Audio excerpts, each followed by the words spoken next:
Hello people, ಹೇಗಿದ್ದೀರಾ? ಇದು ಏನಪ್ಪ ಇದು ಕೊಳಾಯಿ ತೋರಿಸ್ತಾ ಇದ್ದೀನಿ ಅಂತ ಅಂದ್ಕೊಂಡ್ರಾ? ಸೊ ಏನಕ್ಕೆ ತೋರಿಸ್ತಾ ಇದ್ದೀನಿ ಅಂತ ವಿಡಿಯೋದಲ್ಲಿ ಹೇಳ್ತೀನಿ. ಹಾಗೆ ಯಾರೆಲ್ಲ ನಮ್ಮ ಚಾನೆಲ್ನ ಹೊಸ್ದಾಗಿ ನೋಡ್ತಾ ಇದ್ದೀರಾ ಪ್ಲೀಸ್ ಸಬ್ಸ್ಕ್ರೈಬ್ ಮಾಡ್ಕೊಂಡು ನೋಡಿ. ವಿಡಿಯೋ ಇಷ್ಟ ಆಯಿತು ಅಂದರೆ ಲೈಕ್ ಮಾಡಿ, ಕಮೆಂಟ್ ಮಾಡಿ, ಶೇರ್ ಮಾಡಿ. ನಮ್ಮ ಫ್ರೆಂಡ್ ಮನೆಯಲ್ಲಿ ಪೋರ್ಟಬಲ್ ಗೀಝರ್ ನೋಡಿದ್ದೆ. ಸೊ ಅದ್ರದ್ದು ನಂಬರ್ ಅದ್ರ ಮೇಲೇ ಹಾಕಿದ್ರು. ಅದನ್ನು ಫೋಟೋ ತಗೊಂಡು ಬಂದು ಆಮೇಲೆ ಫೋನ್ ಮಾಡಿದ್ದೆ ಅವರಿಗೆ, ಗೀಝರ್ ಅವ್ರಿಗೆ. ಅವರು ನಿಮ್ಮದು ವಿಡಿಯೋ ಮಾಡಿ ತೋರಿಸಿ, ಕೊಳಾಯ್ದು ಸ್ವಿಚ್ಚಸ್ಸು ಹಾಗೆ ಕೊಳಾಯಿ ಕನೆಕ್ಷನ್ ಯಾವ ರೀತಿ ಬರುತ್ತೆ ಅಂತ ಹೇಳಿದರು. ಹಾಗಾಗಿ ಮಾಡಿ ಕಳಿಸಿದ್ದೆ. ಅವರು ಕಳಿಸಿದ್ರು. ಅವರು ಬೇರೆ ದಿವಸ ಕಳಿಸ್ತೀವಿ ಅಂದರು, ಬಟ್ ನಾವ್ಯಾರೂ ಇರಲ್ಲ ಮನೆಯಲ್ಲಿ, ಸಂಡೇ ಟೈಮ್ ಕಳಿಸಿ ಅಂತ ಹೇಳಿದೆ. ಸಂಡೇ ಅವರು ಬಂದಿದ್ದರು. ಇದೇ ಪುಟಾಣಿ ಗೀಝರು, ಅದು ಹಾಕಿ 2 ಮಿನಿಟ್ಸ್ಗೆ ನಿಮಗೆ ಹಾಟ್ ವಾಟರ್ ಬರುತ್ತೆ. ಇಲ್ಲಿ ಗೀಝರ್ ಅವ್ರು ಬಂದಿದ್ದಾರೆ. ಸೊ ಬಂದು ಫಿಟ್ ಮಾಡಿ ಕೊಡ್ತಾಯಿದ್ರು. ಇದು ಕಾಸ್ಟ್ ಎಷ್ಟಪ್ಪ ಅಂತಂದರೆ 1890. ಹಾಗೆ ಫಿಟ್ಟಿಂಗ್ ಚಾರ್ಜಸ್ 200 ತೊಗೋತಾರೆ. ಟೋಟಲ್ಲು 2090 ರುಪೀಸ್ ಆಗುತ್ತೆ. ಸೊ ತೊಗೋಬೋದು. ನಮ್ಮಂಥ ಮಿಡ್ಲ್ ಕ್ಲಾಸ್ ಫ್ಯಾಮಿಲಿಯವ್ರಿಗೆ ಇದೇನು ವರ್ತ್ ಅಂತ ಅನಿಸಲ್ಲ. ಹಾಗೆ ಇದು ಈ ಗೀಝರ್ ಇದೆಯಲ್ಲ, ಇದರಲ್ಲಿ ಕೊಳಾಯಿ ಕೊಟ್ಟಿದ್ದಾರಲ್ಲ, ಇದರಿಂದನೇ ಬಿಸಿ ನೀರು ಬರುತ್ತೆ. ನೀವು ಸ್ವಿಚ್ ಹಾಕ್ಬಿಟ್ಟು ಕೊಳಾಯಿ ಆನ್ ಮಾಡಿ ಸಣ್ಣಕ್ಕೆ ಆನ್ ಮಾಡಿದ್ರೆ ಫಸ್ಟ್ ತಣ್ಣೀರು ಬಂದು ಆಮೇಲೆ ಬಿಸಿನೀರು ಬರುತ್ತೆ. ಒಂದು 2 ಮಿನಿಟ್ಸ್ಗೆಲ್ಲ ಸಿಕ್ಕಾಬಟ್ಟೆ ಬಿಸಿಯಾಗುತ್ತೆ. ಆವಾಗ ನಾವು ಅದನ್ನು ಜಾಸ್ತಿ ಮಾಡ್ಕೋಬೋದು. ಈ ರೀತಿ ಅವರು ಹೇಳ್ಕೊಟ್ರು. ಹಾಗೆ ಆಫ್ ಮಾಡುವಾಗಲೂ ಅಷ್ಟೇ, ನಾವು ಫಸ್ಟು ಸ್ವಿಚ್ ಆಫ್ ಮಾಡಿ ಇದರಲ್ಲಿ ತಣ್ಣೀರು ಬಂದಮೇಲೆ ಸ್ವಿಚ್ ಆಫ್ ಅಂದರೆ ಕೊಳಾಯಿ ನಿಲ್ಲಿಸಿ ಅಂತ ಹೇಳಿದ್ರು. ಹಾಗೆ ನೆಕ್ಸ್ಟ್ ಡೇ ನನಗೆ ಹುಷಾರಿರಲಿಲ್ಲ. ಹಾಗಾಗಿ ಇಲ್ಲಿ ಹಾಸ್ಪಿಟಲ್ಗೆ ತೋರಿಸೋಣ ಅಂತ ಹೇಳಿಬಿಟ್ಟು ಬಂದಿದ್ದೆ. ಗ್ಯಾಸ್ಟ್ರಿಕ್ಕು ಜಾಸ್ತಿ ಆಗಿಬಿಟ್ಟಿತ್ತು. ಹಾಗಾಗಿ ಸಿಕ್ಕಾಬಟ್ಟೆ ಎದೆ ಉರಿ ಹಾಗೆ ಎದೆ ನೋವು ಬರ್ತಾಯಿತ್ತು. ಸೊ ಇವಾಗಿನ ಕಾಯಿಲೆಗಳು ಹೇಳೋದು ನೋಡಿದ್ರೆ ಯಾವುದೂ ನೆಗ್ಲೆಕ್ಟ್ ಮಾಡೋದು ಬೇಡ ಅಂತ ಹೇಳಿಬಿಟ್ಟು ಇಲ್ಲಿ ಬಂದು ತೋರಿಸ್ಕೊಂಡು ಹೋದೆ. ಅವರು ಅದೇ ಗ್ಯಾಸ್ಟ್ರಿಕ್ ಜಾಸ್ತಿ ಆಗಿದೆ ಅಂತ ಹೇಳಿಬಿಟ್ಟು 1 ವಾರ ಡಯಟ್ ಥರ ಮಾಡಿ ಅಂತ ಹೇಳಿ, ಊಟ ಎಲ್ಲ ಕಂಟ್ರೋಲಲ್ಲಿ ಇಡಿ ಅಂತ ಹೇಳ್ಬಿಟ್ಟು ಹೇಳಿದರು. ಹಾಗಾಗಿ ಮಾತ್ರೆ ಮತ್ತು ಸಿರಪ್ ಕೊಟ್ಟರು. ತೊಗೊಂಡು ಮಧ್ಯಾಹ್ನ ಆಗಿತ್ತು, 12 ಗಂಟೆ. ಆಫೀಸ್ಗೆ ಹೋದೆ. ಪರ್ಮಿಷನ್ ಕೇಳಿದ್ದೆ. ಸಂಜೆ ಬರುವಾಗ ಯಾಕೋ ದೇವಸ್ಥಾನಕ್ಕೆ ಹೋಗಬೇಕು ಅಂತ ಅನ್ನಿಸ್ತು. ತುಂಬ ದಿವಸ ಆಗಿತ್ತು ದೇವಸ್ಥಾನಕ್ಕೆ ಹೋಗಿರಲಿಲ್ಲ. ಹಾಗೆ ಅಲ್ವಾ, ಮನುಷ್ಯನಿಗೆ ಕಾಯಿಲೆ ಬಂದಾಗ, ಹಾಗೆ ಕಷ್ಟ ಬಂದಾಗ, ಅದೇ ಸಂಕಟ ಬಂದಾಗ ವೆಂಕಟರಮಣ ಅಂತಾರಲ್ಲ, ಹಾಗೆ ಕಾಯಿಲೆ ಬಂದಾಗ ಹಾಗೆ ಕಷ್ಟ ಬಂದಾಗ ದೇವ್ರ ಹತ್ರ ಓಡೋಗ್ತಾನೆ. ಇದಕ್ಕೆ ನಾನು ಹೊರತಾಗಿಯೂ ಅಲ್ಲ ಅಂತ ಹೇಳ್ಬೋದು. ಯಾಕಂದರೆ ಯಾರಾದರೆ ಅಷ್ಟೇ, ನಮ್ಗೆ ಕಷ್ಟ ಬಂದಿದೆ ಅಂದಾಗಲೇ ತಾನೇ ದೇವಸ್ಥಾನಕ್ಕೆ ಹೋಗೋದು. ಹಾಗೆ ನಾನು ಕೂಡ ಹೆಲ್ತ್ ಪ್ರಾಬ್ಲಮ್ ಆಗಿತ್ತಲ್ವ, ಹಾಸ್ಪಿಟಲ್ಗೆ ಬೇರೆ ಹೋಗಿ ಬಂದಿದ್ದೆ. ಸೊ ಹಾಗಾಗಿ ಹೋದೆ ನಾನು ದೇವಸ್ಥಾನಕ್ಕೆ. ಹೋಗಿ ಕೈ ಮುಗಿದು ತೀರ್ಥ ಎಲ್ಲ ಪ್ರಸಾದ ಎಲ್ಲ ತಗೊಂಡು ಹಾಗೆ ಅರ್ಚನೆ ಕೂಡ ಮಾಡಿಸ್ದೆ.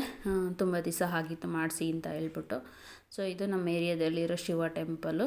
ತುಂಬ ಚೆನ್ನಾಗಿದೆ, ದೊಡ್ಡದಾಗಿದೆ. ಹಾಗೆ ಪ್ರತಿ ಹುಣ್ಣಿಮೆಲೂ ಅನ್ನದಾನ ಕೂಡ ಇಲ್ಲಿ ಇರುತ್ತೆ. ಹಾಗಾಗಿ ಹಾಗೆ ಒಂದು ಕ್ಲಿಪ್ನ ತಗೊಂಡೆ. ಹಾಗೆ ದೇವ್ರ ಆಶೀರ್ವಾದ ನನ್ನ ಮೇಲೆ ಸದಾ ಇರಲಿ ಅಂತ ಹೇಳ್ಬಿಟ್ಟು, ಹಾಗೆ ದೇವ್ರು ನನ್ನ ಹಿಂದೆ ಕಾಣೋ ಥರನೂ ಒಂದು ವಿಡಿಯೋ ಕ್ಲಿಪ್ನ ತೊಗೊಂಡೆ. ಹಾಗೆ ಇಲ್ಲಿ ನಾಗರಕಲ್ಲು, ಆಂಜನೇಯ ಎಲ್ಲ ಇದೆ. ನೋಡಿರ್ತೀರ ನನ್ನ ಜಾಸ್ತಿ ವಿಡಿಯೋದಲ್ಲಿ ಇದೇ ಟೆಂಪಲ್ನ ನಾನು ಜಾಸ್ತಿ ತೋರಿಸೋದು. ಹಾಗೆ ನನ್ನ ಫೇವ್ರೆಟ್ ಗಾಡ್ ಕೂಡ ಹೌದು, ಶಿವ. ಸೊ ಹಾಗೆ ಒಂದು ವಿಡಿಯೋ ಕ್ಲಿಪ್ನ ತೊಗೊಂಡು ಬಂದೆ.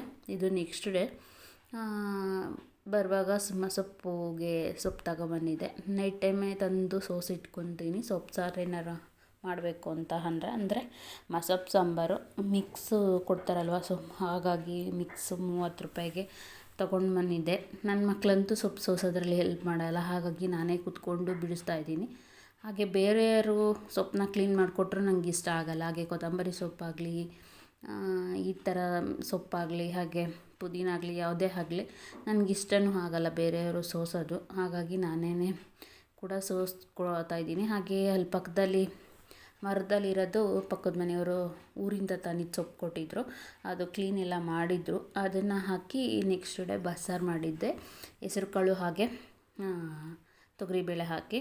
ಇದು ನೆಕ್ಸ್ಟ್ ಡೇ ಕೆಲಸಕ್ಕೆ ಲೇಟ್ ಆಗಿಬಿಟ್ಟಿತ್ತು. ಹಾಗಾಗಿ ಆಟೋದಲ್ಲಿ ಹೋದೆ. ಬೆಳಗ್ಗೆ ಹೋಗುವಾಗ ತುಂಬ ಲೇಟಾಗಿತ್ತು. ಸೊ ಇದು ಇನ್ನೂ ಲೇಟ್ ಆದರೆ ಬೈತಾರೆ, ಸುಮ್ಮನೆ ಏನಕ್ಕೆ ಅಂತ ಹೇಳಿಬಿಟ್ಟು, ಬೈಯಲ್ಲ, ಸಾರಿ.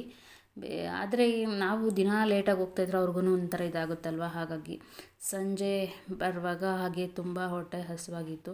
ಮತ್ತು ಗೊತ್ತಲ್ವ ಗ್ಯಾಸ್ಟ್ರಿಕ್ ಪ್ರಾಬ್ಲಮ್ ಇದರಿಂದ ಏನು ತಿನ್ನಬಾರ್ದು ಅಂತ ಹೇಳಿಬಿಟ್ಟು ಹಾಗೆ ಒಂದು ವಾಟರ್ ಮೆಲನ್ ಜ್ಯೂಸ್ ಕುಡಿಯೋಣ ಅಂತ ಇಲ್ಲಿ ಬಸ್ ಇಳಿದು ಜ್ಯೂಸ್ ಕುಡಿತಾ ಇದ್ದೀನಿ. ಇಲ್ಲಿ ಜ್ಯೂಸ್ ಅಂಗಡಿ ಇದೆ ಬಸ್ ಸ್ಟಾಪ್ ಹತ್ರ. ಸೊ ಹಾಗಾಗಿ ಒಂದು ವಾಟರ್ ಮೆಲನ್ ಜ್ಯೂಸ್ ಕುಡಿದು ಬಂದೆ. ಇದು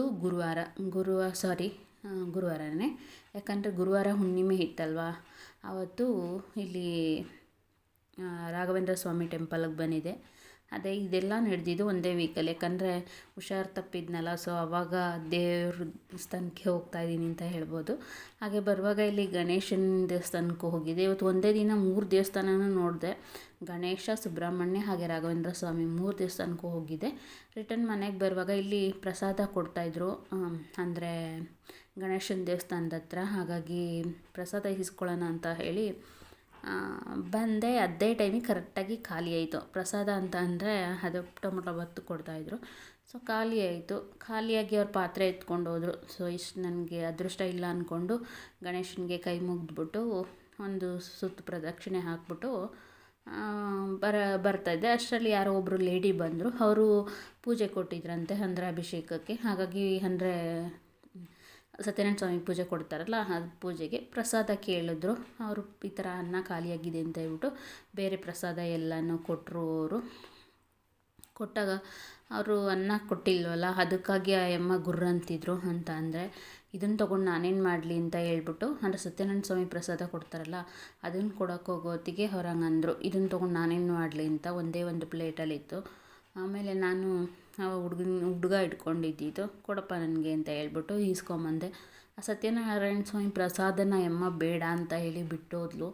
ಸೊ ಅವಳಿಗೆ ಸಿಗಬೇಕಾಗಿದ್ದು ನನಗೆ ಸಿಕ್ತು. ತುಂಬ ಖುಷಿಯಾಯಿತು. ಅನ್ನ ಸಿಗಲಿಲ್ಲ ಅಂದರೂ ಪರವಾಗಿಲ್ಲ, ಅದು ಪ್ರಸಾದ ಮಾಡ್ತಾರಲ್ಲ ಸತ್ಯನಾರಾಯಣ ಸ್ವಾಮಿ ಪ್ರಸಾದ, ಅದು ಸಿಕ್ಕಿದ್ರೆ ಸಾಕು ಅಂತ. ಹಾಗೆ ಅದೇ ರಾಘವೇಂದ್ರ ಸ್ವಾಮಿ ದೇವಸ್ಥಾನದಲ್ಲೂ ಕೋಸಂಬರಿ ಪ್ರಸಾದ ಇತ್ತು.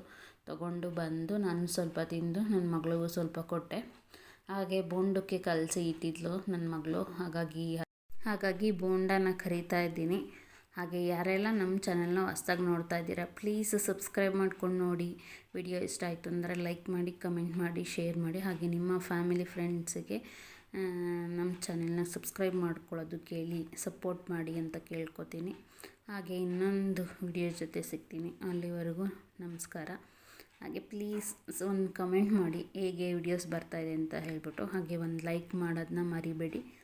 Thank you for watching.